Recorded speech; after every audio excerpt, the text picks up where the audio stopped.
Hello बच्चों, कैसे हैं आप सब? बच्चों, क्या आपने अपने करियर का प्लानिंग कर लिया है? बच्चों, क्या आपने ये ठान लिया है कि यार अभी मैं वैसा जीवन नहीं जीने वाला जिसमें बहुत ज्यादा परेशानियां हैं, दरिद्रता है, गरीबी है और टाइम अभी आपके पास आया है कि आप अपने करियर की दिशा में कुछ तो सोचिए। अरे Dushyant sir, it's too early, we have just cleared our 10th, we have just cleared our 12th। So sir, career वगैरह के लिए आप कुछ ज्यादा सीरियस नहीं हो रहे हैं दुष्यंत सर? बच्चों, डेफिनेटली मैं वैसा सीरियस नहीं था, लेकिन जब मैंने देखा कि बहुत सारे बच्चे गलत गाइडेंस के चलते या गाइडेंस के अभाव के चलते अपने जीवन में बहुत कुछ बड़ा करने की काबिलियत खो देते हैं। इनफैक्ट 23 और 24 की एज में कई बच्चे मेरे पास आते हैं और कहते हैं कि दुष्यंत सर, एक अच्छा करियर कोर्स अवेलेबल नहीं था, इसलिए मैंने ग्रेजुएशन किया, पोस्ट ग्रेजुएशन किया और अब मैं जॉब मांगने जाता हूं तो मुझे नौकरियां नहीं मिलती।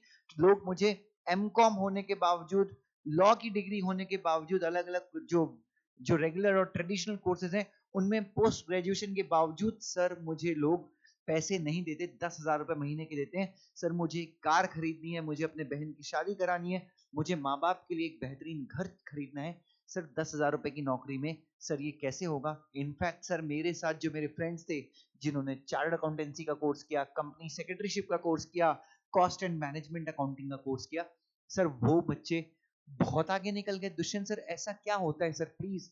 सो बच्चों, बहुत ज्यादा जरूरी ये है कि हम सही समय पे अपने करियर का चुनाव कर लें, जिससे हमें आने वाली जो सफलता है उससे वंचित रहने की जरूरत ना हो। हमें आज से ही बच्चों, हमेशा कहा गया, आपने सुना भी होगा, इंग्लिश में कहा जाता है planning to fail, sorry, failure to planning is planning to fail. अगर आप सही समय पे प्लान नहीं कर पाए, इसका मतलब आप फेलियर की प्लानिंग कर रहे हैं। बच्चों, आपने सुना होगा कि अब हर एक बच्चे को, चाहे वो गरीब का बच्चा हो, चाहे वो किसी कोई भी जाति का हो, कोई भी बिरादरी का हो, हर एक बच्चे को आगे बढ़ने का अधिकार है, अमीर बनने का अधिकार है, सपने देखने का अधिकार है, सपने पूरे करने का अधिकार है। लेकिन ये सारी चीजें सार्थक तभी होंगी जब हमारे पास अच्छा एजुकेशन होगा, हमारे पास अच्छी शिक्षा होगी। अब अच्छी शिक्षा के लिए हम क्या कर सकते हैं? कॉमर्स में बहुत सारे कोर्सेज हैं। इनफैक्ट इस वीडियो में मैं फोकस कर रहा हूं कॉमर्स के बच्चों के ऊपर। कॉमर्स में आप सबके पास बहुत सारी चॉइसेस अवेलेबल है, जैसे कि बेहतरीन कोर्स है कंपनी सेक्रेटरीशिप का। यस, ये कोर्स बेहतरीन है। क्यों बेहतरीन है? आप सीएस करके क्या क्या कर सकते हैं, इन सारी चीजों के बारे में डिस्कस करूंगा। कॉमर्स में आप सीए भी कर सकते हैं, सीएमए भी कर सकते हैं, but that we will be covering in different video. But यहां पे मेरा जो फोकस है वो है कंपनी सेक्रेटरीशिप के ऊपर, एक सुनहरे भविष्य के लिए बेहतरीन कोर्स। इनफैक्ट बच्चों, मैंने भी ये कोर्स किया हुआ है और मैंने भी अपने बहुत सारे सपने, एक गांव से आया था मैं, एक छोटे से गांव में, बिल्कुल भी पता नहीं था, एक साधारण परिवार का बच्चा हूं और आज पुणे में काफी अच्छा कर रहा हूं, खुद की कोचिंग क्लास है, उसके बाद कंपनीज में काम किया है, बहुत सम्मान हासिल किया और उसके बाद मुझे लगता है कि यार ये कोर्स करके मैंने अपने जीवन में बहुत बड़ा परिवर्तन लाया है, मैंने अपनी आर्थिक स्थिति में बहुत बड़ा परिवर्तन लाया है, मैंने अपने माँ बाप के लिए कुछ अच्छा किया है। तो मुझे लगता है कि इस कोर्स के बारे में हर एक विद्यार्थी को जानकारी होनी चाहिए, हर एक विद्यार्थी के पास इस चीज की जानकारी होनी चाहिए, इस कोर्स की जानकारी होनी चाहिए, क्योंकि इस कोर्स में वो ताकत है कि आपके करियर में ये कोर्स सुनहरा परिवर्तन लाएगा। जी हाँ दोस्तों, मैं बात कर रहा हूँ सीएस कोर्स की और मैं आपको इस वीडियो के माध्यम से सीएस कोर्स का पूरा स्ट्रक्चर शेयर करने वाला हूँ। कितना खर्चा होता है सीएस कोर्स में, मैं आपको ये बताने वाला हूँ। क्या जिंदगी में आप क्या क्या हासिल कर लेंगे सीएस करके, ये सारी चीजें मैं इस वीडियो के माध्यम से आपके साथ शेयर करूंगा। So shall we start? क्या हम स्टार्ट करें? Shall we start? अरे हाँ या ना, प्लीज बोलिए आप लोग। ओ हीरो, ओ रमेश, ओ सुरेश, ओ संजना, क्या हम स्टार्ट करें? क्या कर संजना, क्या हम करना शुरू करें एक सुनहरे भविष्य की, एक अच्छे कोर्स के साथ, शिक्षा के साथ कल्पना? शैल वी स्टार्ट? चलिए।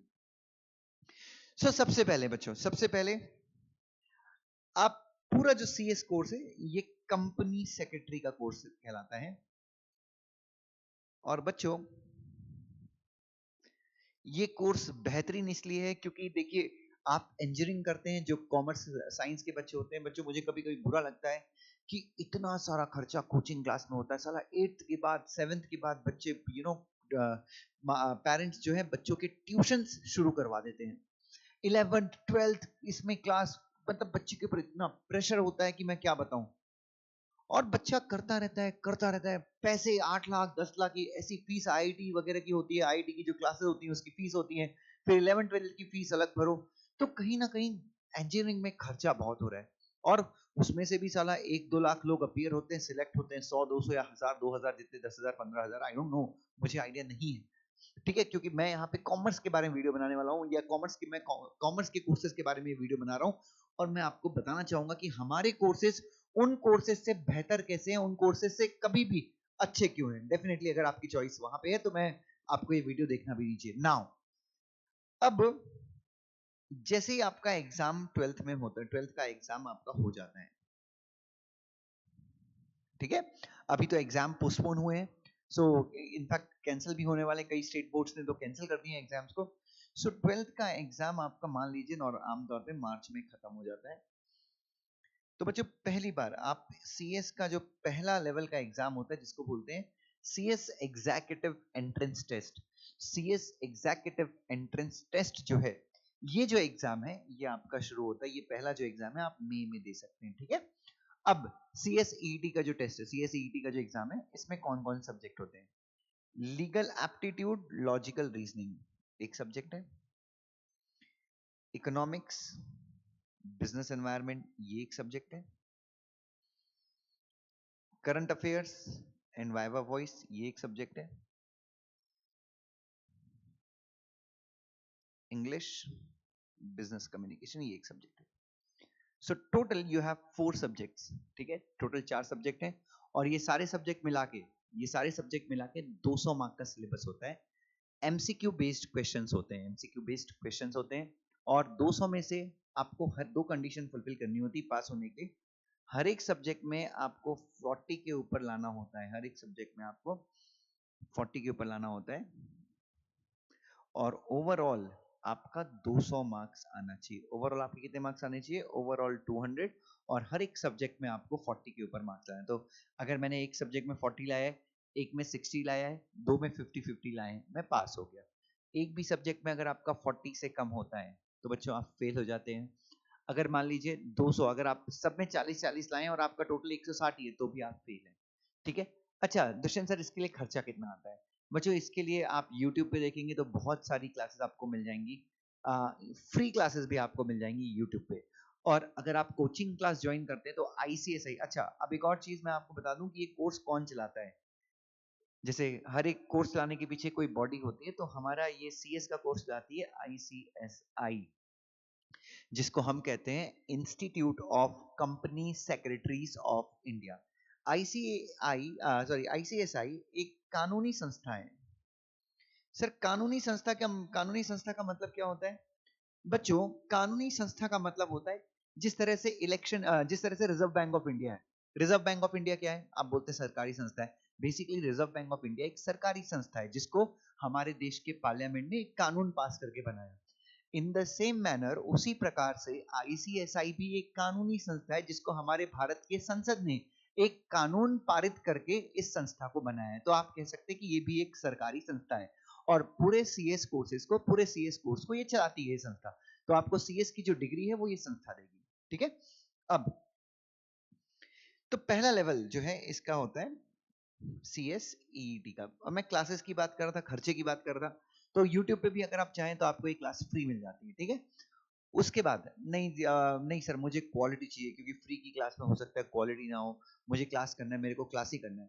तो बच्चों अगर आप क्लास भी लगाते हैं तो इसमें आपका जो मैक्सिमम खर्चा है, जैसे मिनिमम 5,000 रुपए से लेके आपको 25,000 रुपए तक का इसमें खर्चा होता है। और ICSI को आपको फीस देनी पड़ती है क्योंकि आपको अपना कोर्स रजिस्टर कराना होता है ICSI के साथ। तो ICSI अपने से चार्ज करती है 1,000 रुपए। तो आपने अगर सबसे बेस्ट क्लास अगर ज्वाइन की इंडिया की, हमारी क्लास ही बेस्ट है, तो और भी क्लासेस बेस्ट हैं बच्चों, ऐसा कुछ नहीं है, बट वो एक आ जाता है। तो अगर आपने सारी क्लासेस कोई भी क्लास ज्वाइन की तो आपका 25,000 रुपए में आपका पहला लेवल हो जाएगा, ठीक है। और अगर आप सेल्फ स्टडी करते हैं तो 1,000 रुपए में भी हो जाएगा, ठीक है। यूट्यूब के थ्रू आप अगर क्लासेस देखें तो even you can clear in 1,000 rupees. तो ये पहली चीज हो गई। पहला लेवल, दुष्यंत सर पहला लेवल डिफिकल्ट है या टफ है या आसान है? बच्चों पहला लेवल कंपैरेटिवली आसान होता है। लॉजिकल रीजनिंग और लीगल एप्टीट्यूड ये थोड़ा सा डिफिकल्ट होता है। लॉजिकल रीजनिंग मतलब आपको लॉजिक्स लगा के राम के बेटे की उम्र 7 साल है तो 25 साल के बाद उसकी उम्र क्या होगी, वो वैसे क्वेश्चंस होते हैं। और लीगल एप्टीट्यूड में लॉ है, जैसे कॉन्ट्रैक्ट एक्ट है, देन आपका कंपनीज एक्ट है, उसके बाद आपका लॉ ऑफ टॉर्ट्स है। तो ये लॉज हैं बेसिकली। अच्छा सिलेबस ठीक है, मैनेजेबल है बच्चों। सो फर्स्ट एग्जाम आपका मई में होगा।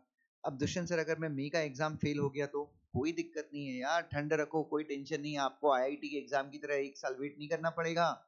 आप अगला एग्जाम दे सकते हो मई के बाद। जो अगला एग्जाम दोगे आप जुलाई में दोगे, जुलाई में भी फेल हो गए नवंबर में दोगे, नवंबर में भी फेल हो गए जैन में दोगे।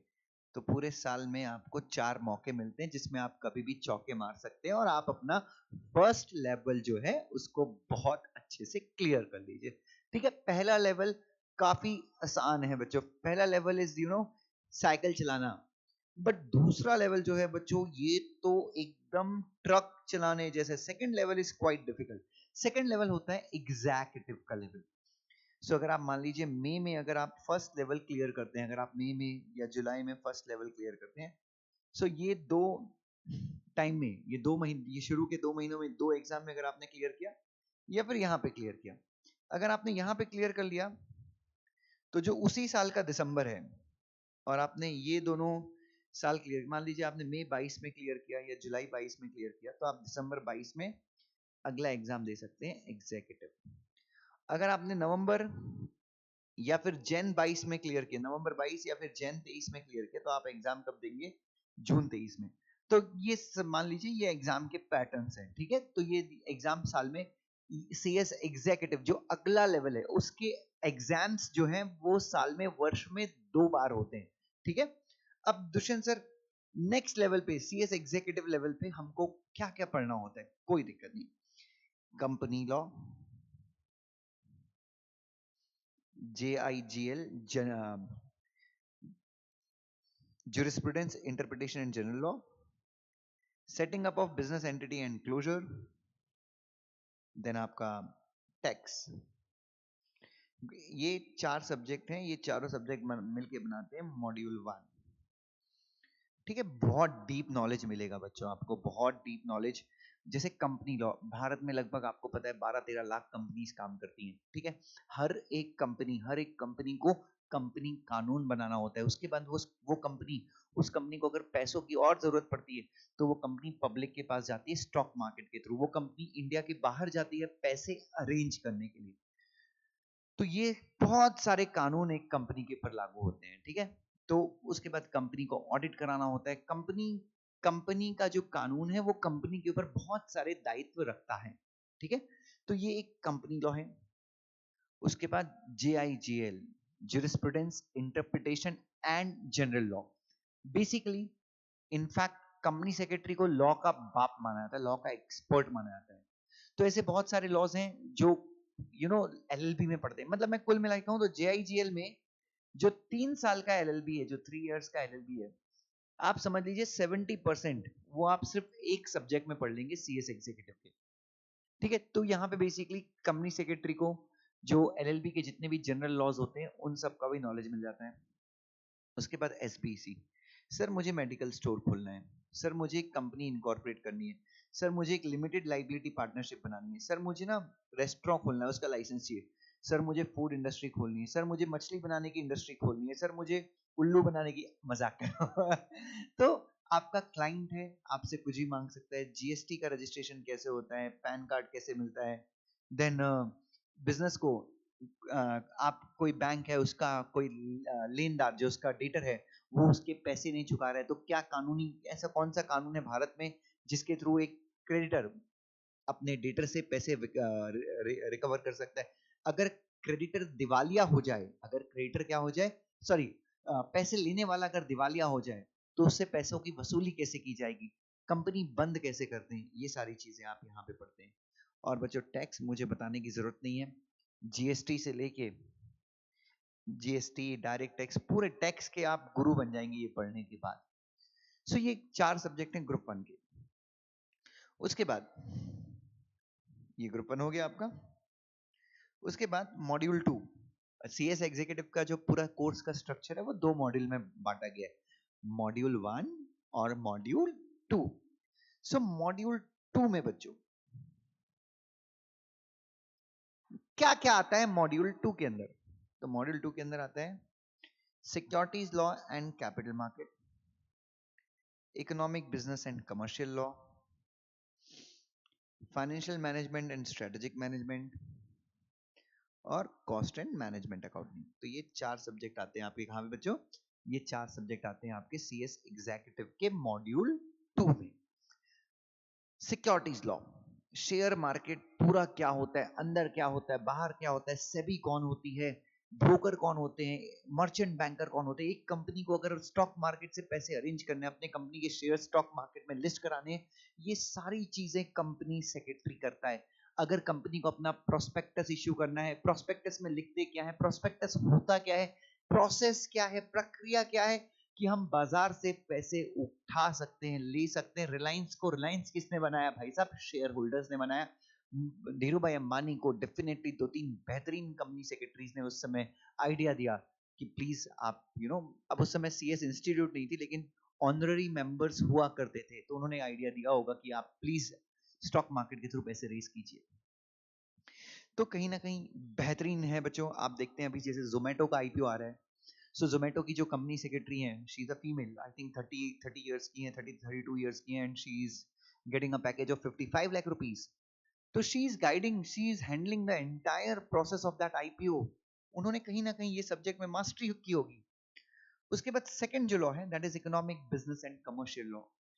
अब जैसे कि सीएस बनने के बाद आप ज्वाइन करते हैं किसी फूड इंडस्ट्री को, आप ज्वाइन करते हैं किसी इन्वेस्टमेंट बैंकर को जिसका फॉरेन करेंसीज में काफी ज्यादा डील होता है। तो economic business and commercial law के जरिए आप बहुत सारे वैरायटी ऑफ लॉस पढ़ते हैं जो अलग अलग इंडस्ट्रीज को एप्लीकेबल होते हैं, बैंक्स को एप्लीकेबल होते हैं, फाइनेंशियल इंस्टीट्यूशंस को एप्लीकेबल होते हैं, नॉन बैंकिंग फाइनेंशियल कंपनीज क्या होती हैं, अगर किसी इंडियन कंपनी को फॉरेन से लोन लेना है तो इसके ऊपर कानून क्या है, नियम क्या है, ये सारे कानून आप यहाँ पे पढ़ते हैं। उसके बाद FMSM is numbers game, future trade कैसे करते हैं, ऑप्शंस कैसे करते हैं, कंपनी की फाइनेंशियल प्लानिंग कैसे होती है। कंपनी के पास अगर 4 ऑप्शंस हैं, कंपनी के पास अगर 100 करोड़ रुपए हैं तो उसको स्टॉक मार्केट में इन्वेस्ट करना ज्यादा अच्छा रहेगा, करेंसीज में डालना ज्यादा अच्छा रहेगा, कहाँ पे डाला जाए, ये आपको यहाँ पे समझ में आएगा। And CMA is just your accounts and cost. So बच्चों बैलेंस्ड कोर्स है, आपको प्रैक्टिकल सब्जेक्ट 3 हो जाते हैं, टैक्स, एफएमएसएम, सीएमए, और थियोरिटिकल आपके 2 हो जाते हैं। सॉरी, बाकी के सारे 5 सब्जेक्ट जो हैं थियोरिटिकल हैं। अब आपके पास चॉइस है, जब आप सीएस एग्जीक्यूटिव देते हैं तो आपके पास चॉइस है, आप दोनों ग्रुप्स अगर चाहे मॉड्यूल 1 और मॉड्यूल 2 आप दोनों एक साथ भी दे सकते हैं, और अगर दोनों चाहें तो अलग अलग करके दे सकते हैं। जैसे आपने दिसंबर में दे दिया मॉड्यूल 1 और आपने जून में दे दिया मॉड्यूल 2, आप उल्टा भी कर सकते हैं, दिसंबर में दे दीजिए मॉड्यूल 2 और जून में दे दीजिए मॉड्यूल 1। नहीं सर, मैं तो बहुत टैलेंटेड हूं, मैं बहुत हार्डवर्क हूं, मैं 12-12 घंटे दिन रात सबके साथ करता हूं, मैं अपनी बात और पढ़ाई करूंगा मैं जोर से। तो सर आप बेटा 12-12 घंटे पढ़ सकते हैं तो आप मॉड्यूल 2 और मॉड्यूल 1 साथ में दे दीजिए, नहीं तो यू हैव अ चॉइस, आप अलग अलग भी दे सकते हैं, there is no problem. Is that clear? अरे क्लियर है क्या मेरे मित्रों? ओ मुन्ना, ओ राजा, ओ रानी, ओ बोलो, क्या समझ में आ रही है तुमको मेरी कहानी? ओ बोलो। चलिए, उसके बाद आपका क्लियर हो जाता है सीएस एग्जीक्यूटिव। वाह वाह वाह, बधाई हो शर्मा जी, आपके बेटे ने, आपकी बेटी ने तो कमाल कर दिया। और जी क्या बात है, बेहतरीन बेहतरीन बेहतरीन, खुशामदीद। सो अब सीएस एग्जीक्यूटिव क्लियर होने के बाद, सीएस एग्जीक्यूटिव क्लियर होने के बाद आपको चॉइस मिलती है। क्या चॉइस मिलती है? पहली चॉइस ये है, अब सीएस एग्जीक्यूटिव क्लियर करने के बाद 9 महीने का गैप चाहिए, ठीक है? तो आप बेसिकली अगर सीएस एग्जीक्यूटिव आपने दिसंबर में क्लियर किया है तो नेक्स्ट दिसंबर में अगर आप चाहें तो सीएस प्रोफेशनल के लिए अपीयर कर सकते हैं, या फिर आपके पास एक और मौका है कि आप क्या कर सकते हैं, सीएस की आर्टिकलशिप शुरू कर सकते हैं। आर्टिकलशिप का मतलब क्या होता है? बेसिकली कंपनी में जाके काम सीखना। फ्री में नहीं, फ्री में तो मैं किसी के लिए काम नहीं करता। Yes, you will get money, you will be paid a stipend for it. और स्टाइपेंड 3,000 रुपए, 5,000 रुपए से लेके 25,000 रुपए तक का स्टाइपेंड मिलते हैं सिर्फ आर्टिकलशिप में। तो आप दोनों काम कर सकते हैं। तो एग्जीक्यूटिव क्लियर करने के बाद आप या तो अपनी आर्टिकलशिप शुरू कर सकते हैं, जो कि आप किसी कंपनी में कर सकते हैं, या फिर किसी प्रैक्टिसिंग कंपनी सेक्रेटरी के पास कर सकते हैं। ऐसे कई लोग हैं, ऐसे कई सीएस हैं जो जॉब नहीं करते, वो अपनी प्रैक्टिस करते हैं। खैर मैं आगे जाके बताऊंगा। तो आप अपनी आर्टिकलशिप कर सकते हैं, या फिर आप डायरेक्टली प्रोफेशनल के लिए प्रिपरेशन कर सकते हैं। सर क्या हम दोनों काम एक साथ कर सकते हैं? डेफिनेटली आप कर सकते हैं। आप आर्टिकलशिप स्टार्ट कर दीजिए एग्जीक्यूटिव के बाद, और प्रोफेशनल की भी प्रिपरेशन आप क्या कर दीजिए, शुरू कर दीजिए। कोई गुरेज नहीं है, कोई दिक्कत नहीं है। अब प्रोफेशनल में कौन कौन से सब्जेक्ट होते हैं बच्चों? प्रोफेशनल में 3 मॉड्यूल होते हैं, ठीक है। पहला होता है मॉड्यूल 1। मॉड्यूल 1 में सब्जेक्ट होते हैं ड्राफ्ट, गवर्नेंस, टैक्स। मॉड्यूल 2 में सब्जेक्ट होते हैं corporate restructuring, resolution of corporate dispute और ड्यू डिलिजेंस। मॉड्यूल 3 में होता है MCDS, multi disciplinary case laws and studies, corporate funding and listing, और एक ओपन बुक एग्जाम होता है। अच्छा, ये ओपन बुक एग्जाम है और ये भी ओपन बुक एग्जाम है। यहाँ पे आपको बहुत सारी चॉइसेस मिलती है, जैसे बैंकिंग लॉज है, इंश्योरेंस लॉज है, इंटेलेक्चुअल प्रॉपर्टी लॉज है। तो इसमें से आपको एक सब्जेक्ट चुनना होता है, ठीक है। अब सीएस प्रोफेशनल के 3 मॉड्यूल के 3 सब्जेक्ट अलग, तीन मॉड्यूल हैं और 9 सब्जेक्ट हैं। आप सीएस प्रोफेशनल अगर चाहें तो ये, अच्छा इसमें पासिंग कितना होता है? अच्छा, एग्जीक्यूटिव और फाइनल में पासिंग कैसा होता है? सेम, हर एक सब्जेक्ट में 40 प्लस चाहिए, 40 या 40 के ऊपर आया। और टोटल अगर जैसे आप मॉड्यूल 1 देते हैं सीएस एग्जीक्यूटिव का, अगर आप मॉड्यूल 1 दे रहे हैं तो आपको 4 सब्जेक्ट में 200 मार्क्स चाहिए। 4 सब्जेक्ट में 200 मार्क और हर सब्जेक्ट में 40 मार्क्स चाहिए। अगर आप 2 सब्जेक्ट में 50-50 लाते हैं और 2 सब्जेक्ट में 60-60 लाते हैं, 50-50 और 2 सब्जेक्ट में 60-60, तो कितना हो गया? सॉरी, 2 सब्जेक्ट में 60-60, 120, आप पास हो गए। आपका टोटल कितना हो गया? 220। अगर आप 2 सब्जेक्ट में 40-40 लाते हैं और 2 सब्जेक्ट में 60-60 लाते हैं, तो भी आप क्या हो गए? तो भी आपका सीएस एग्जीक्यूटिव क्लियर हो गया, ठीक है। ये याद रखिए ये रूल, 40 के ऊपर इंडिविजुअल सब्जेक्ट में और 60 के ऊपर, सॉरी 40 के ऊपर इंडिविजुअल सब्जेक्ट में और सारे सब्जेक्ट मिला के। और मॉड्यूल 1 और मॉड्यूल 2 सेपरेट है। अच्छा, लेकिन आप दोनों मॉड्यूल अगर आप एक साथ दें, दोनों मॉड्यूल अगर आप एक साथ दें, या सीएस प्रोफेशनल के तीनों मॉड्यूल आप एक साथ दें, तो याद रखिए 3 मॉड्यूल अगर आप देते हैं तो आपका हो गया 900 मार्क का पेपर हो गया सीएस प्रोफेशनल में। सीएस एग्जीक्यूटिव में हो गया 800 मार्क का पेपर। तो इस 900 में आपको कितना लाना है? 450 अगर आप लाते हैं और हर सब्जेक्ट में 40 प्लस लाते हैं तो आप पास हो गए। सीएस एग्जीक्यूटिव में 8 सब्जेक्ट हैं, आप 400 या उसके ऊपर लेके आते हैं और हर एक सब्जेक्ट में आप 40 प्लस लेके आते हैं तो आप पास हो गए। जिस सब्जेक्ट में, अब मान लीजिए आपका रिजल्ट आया ऐसा 50, 60, 38, 42, बच्चों आप फेल हैं। बट जिस सब्जेक्ट में आपका 60 आया है, जिस सब्जेक्ट में आपका 60 आया है, वो सब्जेक्ट आपको दोबारा देने की आवश्यकता नहीं है। सीएस एग्जीक्यूटिव में कोचिंग क्लास का खर्चा आता है 30,000 रुपए से लेके 60,000 रुपए तक, डिपेंडिंग अपॉन द क्लासेस, ठीक है। 30,000 रुपए से लेके 60,000 रुपए तक का क्लास का खर्चा आता है। अभी तो सारी ऑनलाइन क्लासेस तो सस्ती हैं। और आईसीएसआई यहाँ पे आपसे लेती है लगभग 10,000 रुपए या 10,500 रुपए के आसपास लेती है। तो सीएस एग्जीक्यूटिव में मान लो टोटल आपका 50,000 रुपीज में सीएस एग्जीक्यूटिव हो जाएगा। ये ध्यान में रखिए बच्चों, आप पूरा सीएस एग्जीक्यूटिव आपका 50,000 हो जाएगा। सीएस प्रोफेशनल, अच्छा सीएस प्रोफेशनल बच्चों ये 3 सब्जेक्ट हैं, ये 3 सब्जेक्ट मैं यहाँ पे सब्जेक्ट के बारे में डिस्कस नहीं करूंगा। सिर्फ टैक्स एक प्रैक्टिकल सब्जेक्ट है, बाकी सारे सब्जेक्ट लॉ बेस्ड हैं। और ये ओपन बुक एग्जाम क्या होता है? आप अपनी दुनिया की कोई भी किताब लेके जा सकते हैं, इंस्टीट्यूट क्वेश्चन पूछेगी, आपको आंसर करना है, आप किताब देख के भी आंसर कर सकते हैं, ठीक है। उसके बाद बच्चों, तो आपका सीएस फाइनल, आप चाहें तो तीनों ग्रुप एक साथ दे सकते हैं, एक एक करके एक ग्रुप दे सकते हैं। कई बच्चे ऐसा करते हैं सीएस एग्जीक्यूटिव के बाद आर्टिकलशिप शुरू कर देते हैं और आर्टिकलशिप के बाद एक एक ग्रुप धीरे धीरे देते रहते हैं, ठीक है।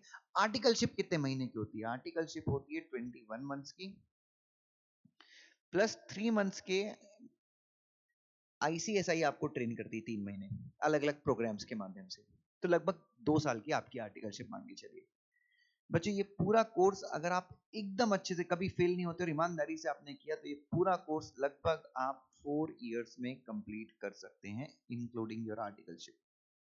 ठीक है, पूरा कोर्स करने में लगभग 1,20,000 रुपए के आसपास खर्चा होता है, और ये खर्चा बिलीव कीजिए मेरा आर्टिकलशिप के शुरू के 6 महीने के स्टाइपेंड में आप निकाल लेंगे। ठीक है, सस्ता कोर्स है, और इस कोर्स में ऐसा नहीं कि 12th में अगर आपके 70-80% है तो ही आपको ये कोर्स करना है। बच्चों मेरे परसेंट 60 थे, 12th में मैंने 60% लाया था और मैंने ये कोर्स कर लिया। ये कोर्स आपसे डिमांड करता है हार्ड वर्क। ये कोर्स में आप इंटेलिजेंट नहीं हुए तो भी चलता है, आप कुत्तों के टाइप पढ़ाई कीजिए, आप ये कोर्स क्लियर कर लेंगे, डजंट मैटर। मैंने तो इस कोर्स में जो 12th में 98% लाया है उसको मैंने फेल होते देखा है, जो 12th में 50% लाया, मराठी बोर्ड से पढ़ा हुआ है, जिसको इंग्लिश का ई भी नहीं आता, मैंने उसको CS बन के एक्सिस बैंक और जैसी बड़ी बड़ी कंपनीज में जॉब करते देखा है। तो बस लगे रहिए, मेहनत करते रहिए बच्चों, ये कोर्स बेहतरीन है। You need to work hard. ये कोर्स आप करेंगे बेहतरीन होगा। आप आर्टिकलशिप एग्जीक्यूटिव के बाद भी स्टार्ट कर सकते हैं, फाइनल के बाद भी स्टार्ट कर सकते हैं। Now what opportunities do you have? CS करने के बाद आप क्या कर सकते हैं? सबसे इंपॉर्टेंट चीज, अपॉर्चुनिटीज आफ्टर CS।